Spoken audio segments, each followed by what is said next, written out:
स्वागत छ आजको यस विशेष विश्लेषणमा। आज हामी एउटा यस्तो गजबको विषयमा कुरा गर्दैछौं जसले हाम्रो घरायसी खर्चलाई हेर्ने दृष्टिकोण नै पूर्ण रूपमा बदल्न सक्छ। एकपटक कल्पना गरौँ त, हरेक बिहान पिउने कफी र हरेक दिन प्रयोग गरिने टुथपेस्टले बिस्तारै एउटा विशाल आर्थिक सम्पत्तिको रूप लिन सक्यो भने कस्तो होला? सुन्दा अचम्म लाग्न सक्छ, तर आजको यस प्रस्तुतिमा हामी स्रोत सामग्रीले दिएका तिनै रोचक अवधारणाहरूको अन्वेषण गर्दैछौं, जसले दैनिक खरिदहरूलाई एउटा ठूलो वित्तीय सम्पत्तिमा परिणत गर्न सिकाउँछ। यो कुनै जादु होइन, यो त एउटा एकदमै चलाक रणनीतिक परिवर्तन हो। ठिक छ, अब सिधै विषयवस्तुमा प्रवेश गरौँ। आजको यस व्याख्यामा हामी उपभोक्ताको पासोदेखि लिएर बुद्धिमानी उपभोग हुँदै जैविक स्वास्थ्य शक्तिसम्मका कुरा गर्नेछौँ। त्यसपछि सम्पत्ति निर्माणका 3 स्पष्ट चरण, जागिर र लगानीको तुलना, र अन्त्यमा यो विश्वव्यापी परियोजना कसरी सुरु गर्ने भनेर हेर्नेछौँ। यो निकै व्यवस्थित र तार्किक मार्गचित्र हो। पहिलो खण्ड, उपभोक्ताको पासो, अर्थात् हाम्रा ती नदेखिएका मासिक खर्चहरू। अब एउटा गहिरो प्रश्न सोच्नुस् त, हामी सबैले हरेक महिना साबुन, श्याम्पू जस्ता सामान किन्छौं, तर त्यो पैसा सधैँका लागि हराएर जान्छ। के हामीले दिनौं किन्ने घरायसी सामानबाटै आफ्नो पैसा वा आर्थिक मूल्य फिर्ता पाउन सम्भव छ त? स्रोतले यही गम्भीर चुनौतीलाई अघि सार्छ, जसले हाम्रो परम्परागत खर्च गर्ने बानीलाई पुरै प्रश्न घेरामा राख्छ। मानौ 7 जनाको एउटा सामान्य परिवार छ। चिया, कफी, टुथपेस्ट, साबुन जस्ता सामान्य लाग्ने वस्तुहरू त नभई नहुने कुरा हुन् नि, होइन र? स्रोतको तथ्याङ्कले स्पष्ट देखाउँछ कि यी अनिवार्य साना खर्चहरू जोड्दा मात्रै पनि हरेक महिना करिब 300 युएई दिर्हाम वा साउदी रियाल सजिलै खर्च भइरहेको हुन्छ। तर सुन्दा सामान्य लाग्ने यो 300 को अङ्कलाई अलि लामो समयको फ्रेममा हेरौँ। महिनाको 300 को दरले 10 वर्षमा यो रकम झण्डै 36,000 दिर्हाम वा रियाल पुग्छ। डलरमा भन्नुपर्दा करिब 9,809 अमेरिकी डलर। यति ठूलो रकम बिना कुनै आर्थिक प्रतिफल त्यतिकै खर्च भएर गइरहेको छ। यो त साँच्चै नै ठूलो आर्थिक चुहावट हो। यहीँनिर आउँछ हाम्रो दोस्रो खण्ड, बुद्धिमानी उपभोग। यो चुहावट रोक्ने एउटा स्मार्ट र भरपर्दो विकल्प। स्रोतले यसलाई एकदमै स्पष्ट रूपमा परिभाषित गरेको छ। यहाँनिर हामीले बुझ्नुपर्ने कुरा के हो भने, सम्पत्ति निर्माण गर्न सधैँ ठूलो पुँजी चाहिन्छ भन्ने छैन। बुद्धिमानी उपभोग भनेको दैनिक रूपमा प्रयोग हुने उत्पादनहरूमा गरिँदै आएको सामान्य खर्चलाई नै एउटा लाभदायक र निरन्तर बढिरहने लगानी परियोजनामा रूपान्तरण गर्ने चलाक तरिका हो। यहाँ एउटा एकदमै प्रेरणादायी भनाइ प्रस्तुत गरिएको छ। यदि वालेट खाली छ भने सफलताको सम्भावना अझ बढी हुन्छ। स्रोतले के भन्छ भने, सीमित बजेट हुनु कुनै बाधा होइन, बरु यो त सफलता हासिल गर्ने भोक हो। खाली आफ्नो कफी र साबुनको ब्रान्ड फेरेर अरू परिवारलाई सिकाउँदै विशाल अन्तर्राष्ट्रिय नेटवर्क बनाउन सकिन्छ।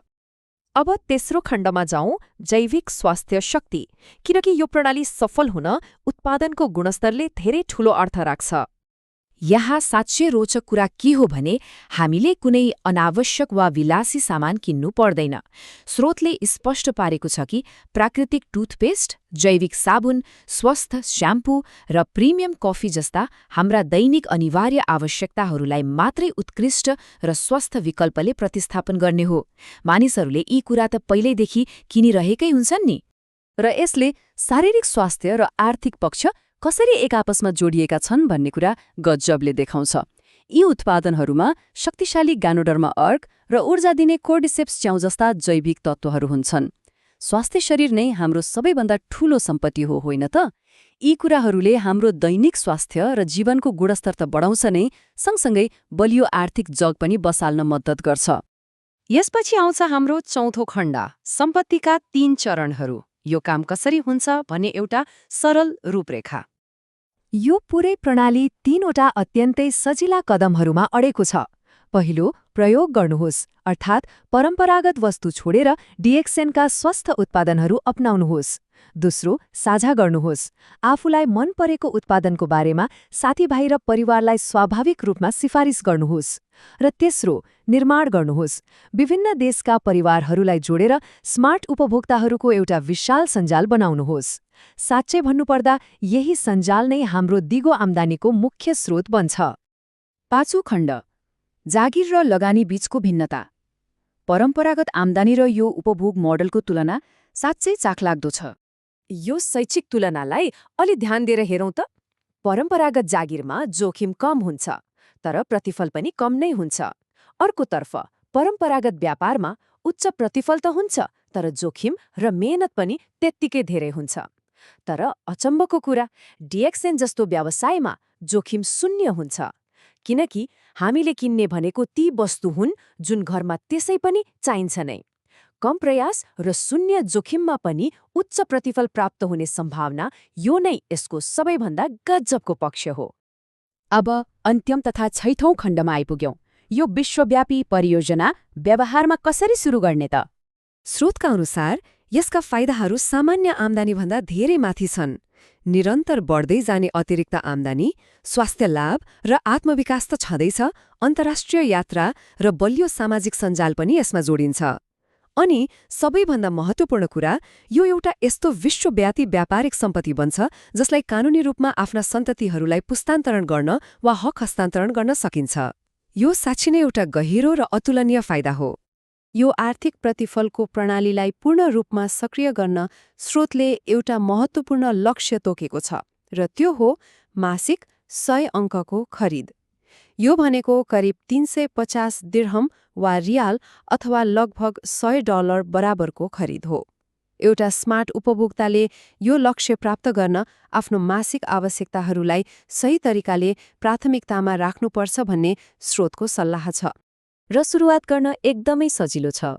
जो कहिले पनि अनलाइन डिएक्सएन ई-वर्ल्ड वेबसाइट मार्फत वा विश्वभर छरिएका कुनै पनि स्थानीय शाखामा गएर निशुल्क छुट सदस्यता कोड प्राप्त गर्न सक्नेछन्। कुनै झन्झट छैन, बस दर्ता गर्यो अनि तुरुन्तै आफ्नो काम सुरु गर्यो। त्यसोभए अन्त्यमा एउटा गम्भीर प्रश्न उठ्छ, के अब जीवनभरको त्यो अनन्त खर्चलाई स्मार्ट विश्वव्यापी लगानीको दिगो विरासतमा रूपान्तरण गर्ने समय आएको हो त? स्रोत सामग्रीले प्रस्तुत गरेको यो मोडलले पक्कै पनि हाम्रो दैनिक उपभोग र आर्थिक भविष्यको बारेमा पुनर्विचार गर्न बाध्य बनाउँछ। आशा छ यो विश्लेषणले यहाँहरूलाई नयाँ आर्थिक दृष्टिकोण प्रदान गरेको छ। आज हामीसँगै जोडिनु भएकोमा धेरै धेरै धन्यवाद।